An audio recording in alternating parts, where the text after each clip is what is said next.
task number one of the day was to go and find some straps. Me and Hannah currently share one set of straps, and normally when I'm on like pull where I need straps, and she's normally on like legs so she doesn't need them, but because we've got a deload this week, she's doing upper whilst I'm doing pull, and obviously I'm a nice guy so she can use the straps, but I just meant I like to go and find my own. It's what it is.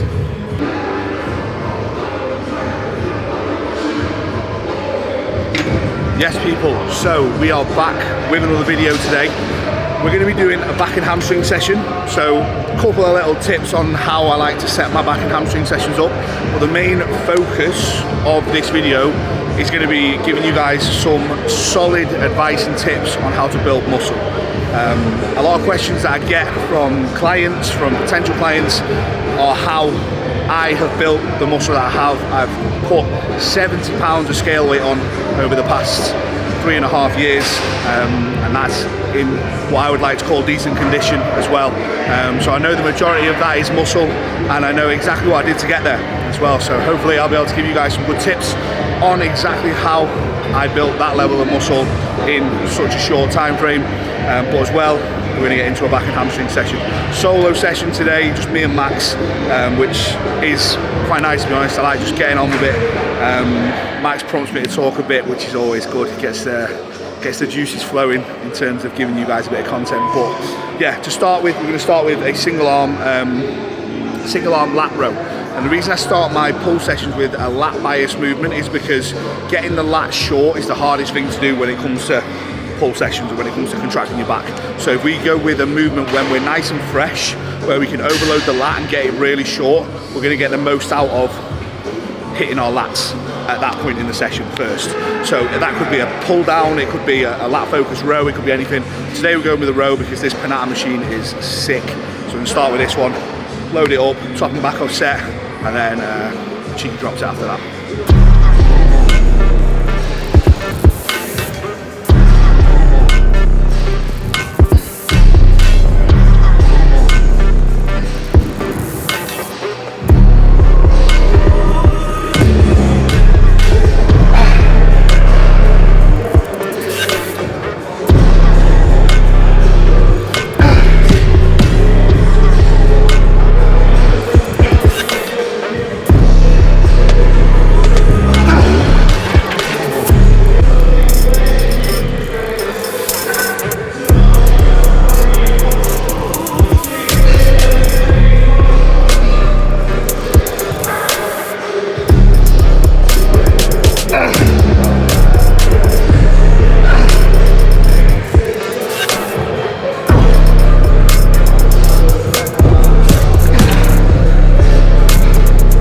Again, the majority of my top and back offs go like 6 to 10, and then my back off I'll aim somewhere in double figures. And we're going to do a quick drop set on this as well. So I'll probably knock a 10 off, go for double figures, and do a drop set, just a little bit more stimulus, a little bit more volume.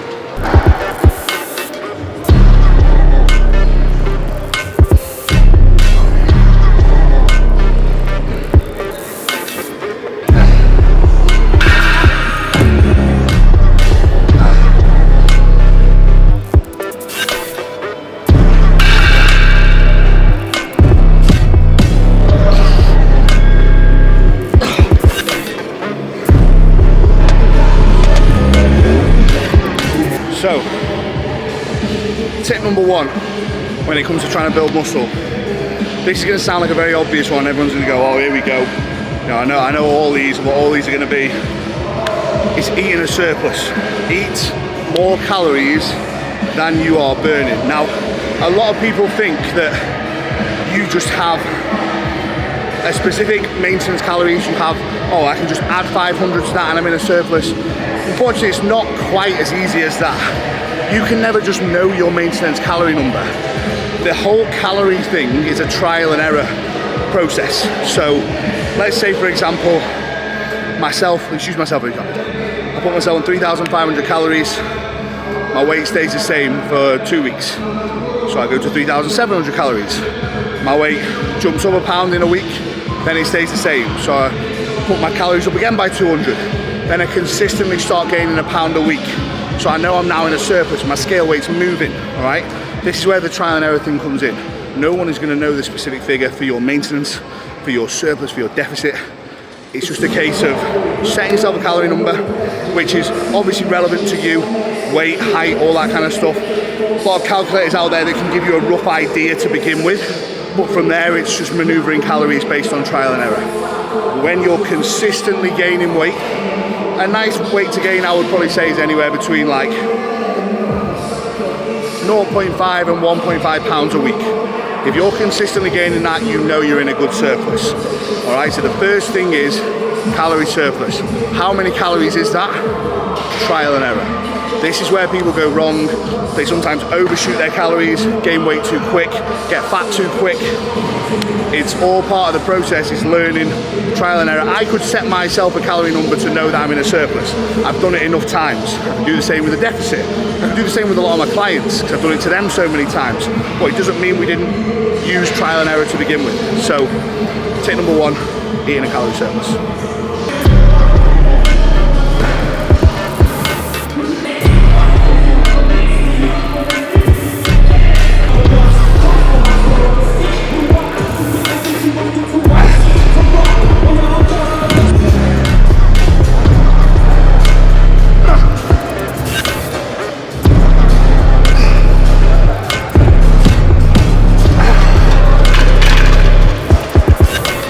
Exercise 2, again we went with the lat movement because me personally, I find it fucking hard to get my lats short, especially as I get later in the session.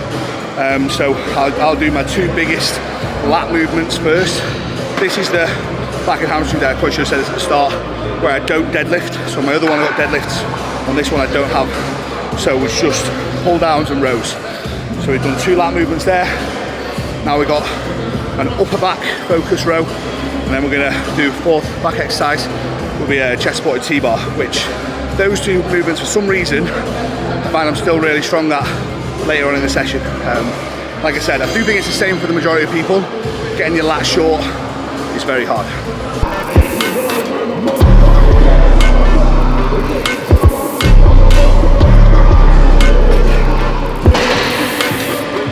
With this upper back focus row here, what you'll notice is the way my elbows are moving, I'm aiming them upwards a hell of a lot more. And that's because what I'm trying to do is target the top line of my upper back.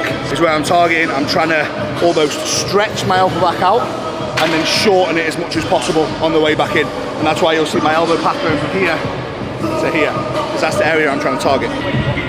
So, seems a fitting time to talk about tip number 2 when it comes to trying to build muscle. That is progressing your training and getting stronger, applying progressive overload to your lifts. Again, this sounds like a very obvious one, but there is a lot more to think about than just adding more weight to whatever it is you're doing. Progressive overload comes in like so many different forms. Weight, reps, like time under tension, tempo, improving your form, anything that is going to add stimulus and force your muscle to work harder than it did last time is what I would deem as progressive overload. So let's say I lift the same weight on this now, but my form's twice as good, my eccentrics are slower and more controlled. That's progressive overload. Far too many people think progressive overload is just more weight, more reps. That's why you see them launching weight round near like an absolute divvy, literally flailing all over the place for the sake of an extra rep. And unfortunately, when you're doing like that, when you're moving incorrectly, your execution's not good, you're not even using the target muscles. So what are you progressively overloading if you're not using the target muscles? It's just a little something to think about. Nail your form, nail your execution, then progress the weight. I'm not saying that if you progress your weight, you can keep form exactly the same as immaculate. You might lose a little bit for the sake of an extra 5 kilos a side on leg press. However, the next time you go back in, same weight, improve your form, improve your tempo, improve your depth. So there's always a way to progressively overload whilst keeping form, execution, tempo, all that good. That's what you need to think about when it comes to progressing your lifts. It's not just weight and reps, it's a lot more than that.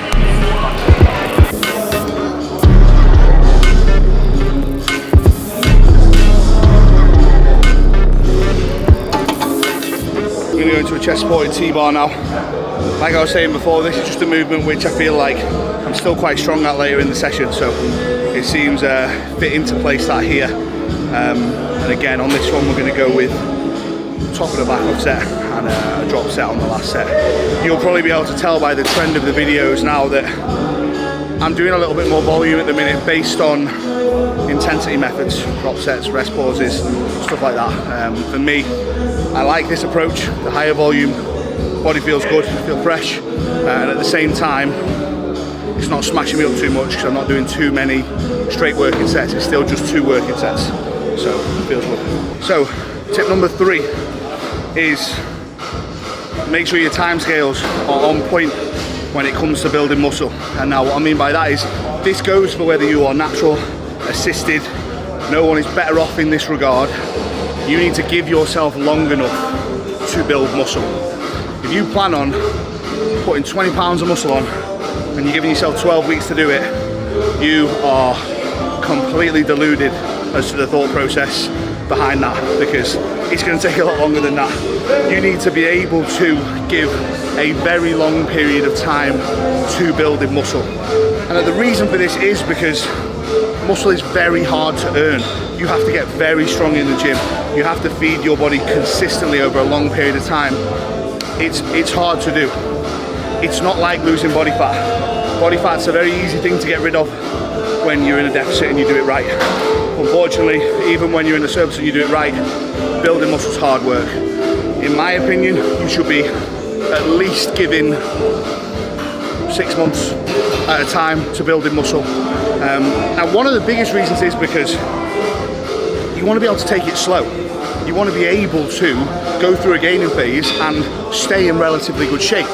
And to do that, you can't be packing, like I was saying, 4 or 5 pounds a week on, because the chance of 80% of that being body fat is very high, because your body can't build that much muscle that fast. It's just not possible.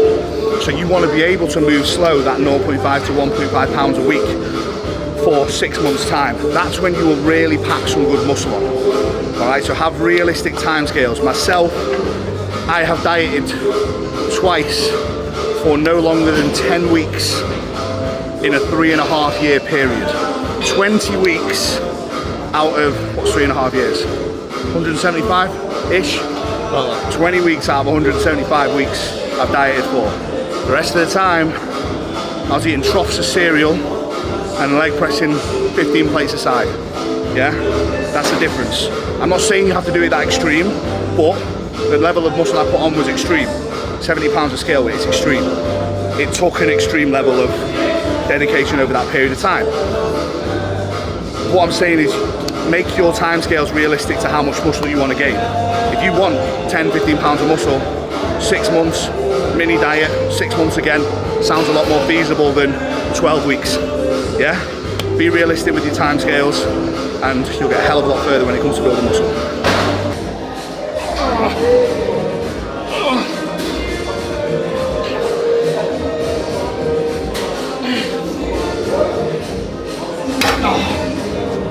So finish back there, 5 sets of 5, 5-second rest. Great way to get the intensity up at the end of the session. Any more straight working sets probably wouldn't be very beneficial for me. Something like that gets the engine going, gets me gassed out, and it's a good way to just add that little bit more volume, stimulate my back, short bursts of high intensity. Something like that is really worth giving a try at the end of, not even just back, any muscle group. Really good.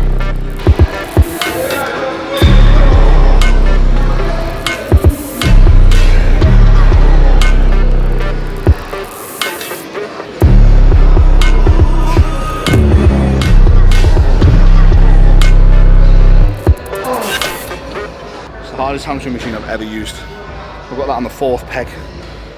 Gym shop standing hamstring curl. That is hard. Starting with the hardest movement, of course, because I'm the freshest. So just 2 straight working sets on there. No intensity methods, just because the sets are that hard that I wouldn't be able to do a rest pause efficiently at all. So we're going to go into a lying hamstring curl now, dual leg, and I will do working set with a rest pause, and then a 5 sets of 5. Like we did on the row in there to finish off, and that's hamstrings done. Tip number 4 when it comes to building as much muscle as possible is your start position.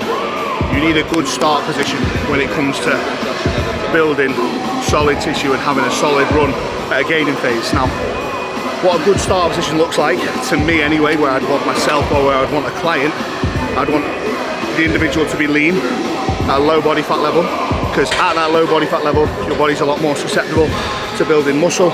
It's going to utilize nutrients better, you're going to be fitter, you're going to be healthier. Your ability to put size on and have room to put size on, it's going to be a lot better when you're a lot leaner. So you want to be in a lean position. You want your food not low, but you don't want food stupidly high to the point where your appetite's been completely knocked off. You want your appetite in a really good place. You want to be able to eat more food. You want digestion in a good place. You want to be able to eat more food. So if you're struggling to eat the food you're currently on, you need to assess where your appetite is. You need to assess the reasons that your appetite is where it is. Same with your digestion. If you're struggling to digest food, stomach cramps, going to the toilet's not very good, you need to assess that. You need to get it right before you start your gaining phase. As well as that, you need to be physically fresh. You need to be ready to get strong. No injuries, no niggles, nothing like that, because if you're nursing injuries, nursing niggles, you start trying to get strong at loads of movements, it ain't gonna go very well. And you're gonna make them injuries worse. You have to take time off. Your gaining phase is over before it's even started. So you wanna be lean, you wanna be hungry, you wanna be fresh. That is by far the best place to be. You have room to push yourself into a surplus, room to eat more food, room to get strong, room to build muscle. So start position is very important when it comes to trying to build muscle.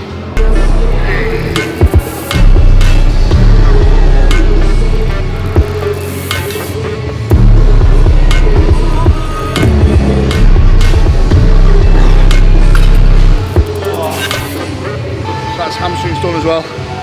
So we've done 5 back movements, 2 hamstring movements.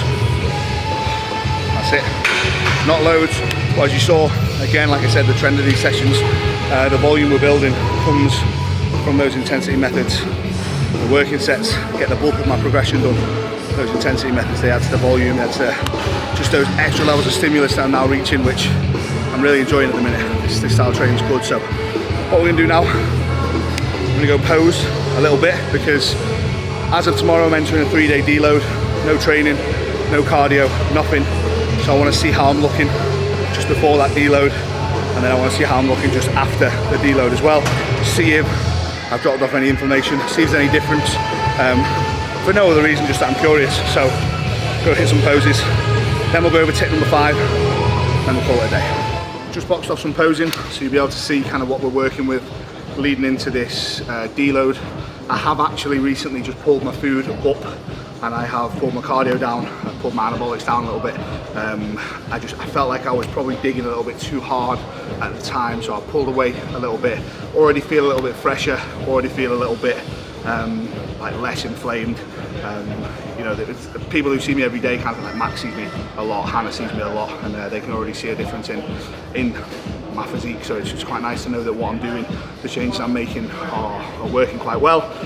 Going into this deload now, so I've got 3 days where I will do no training, no cardio. It's been a long time since I've taken 3 days completely off the gym. So as much as I feel, oh yeah, I'm gonna love this deload, I know I'm gonna get to like midday tomorrow and be like, I wish I was at the gym. But it's necessary to just shift this last little bit of fatigue. And yeah, I think the last real thing here for me to cover is what I want tip number 5 to be, and what I want, as much as this is tip number 5 when it comes to building muscle, this is a solid tip when it comes to getting results, full stop, and that is adherence and consistency.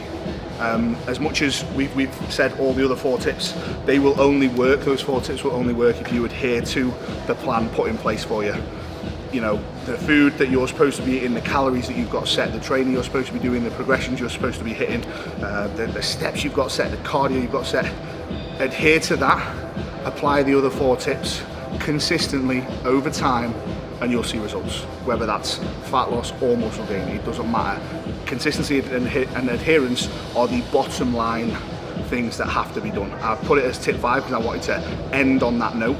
but it's probably the most important. You know, you can't do tip 1, 2, 3 or 4 and expect them to work without being consistent and adherent. So let that be the kind of forefront thing that you think about when it comes to getting results and building muscle. But yeah, that's a wrap for today's video. We're actually going to go get a drink. I think I need a water, get a drink, get Max a drink because he's been working hard today. Get Max a drink, and then we're going to quick outfit change.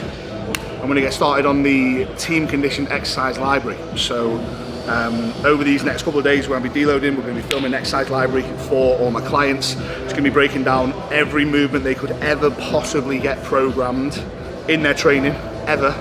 And we're going to be explaining it, we're going to be showing exactly how it should be done. So this is going to be a pretty cool level up to the service for 2022, and it's probably what, like 10% of the level up that we've got planned. Yep. So we've got some pretty cool shit coming. Not even touching the sides. Yeah, we ain't even getting started. The exercise library is just a teaser. So yeah, I'm going to go get that started. Thank you for watching. Like, share, comment, subscribe, tell your mates, all that good stuff. I'll see you in the next one.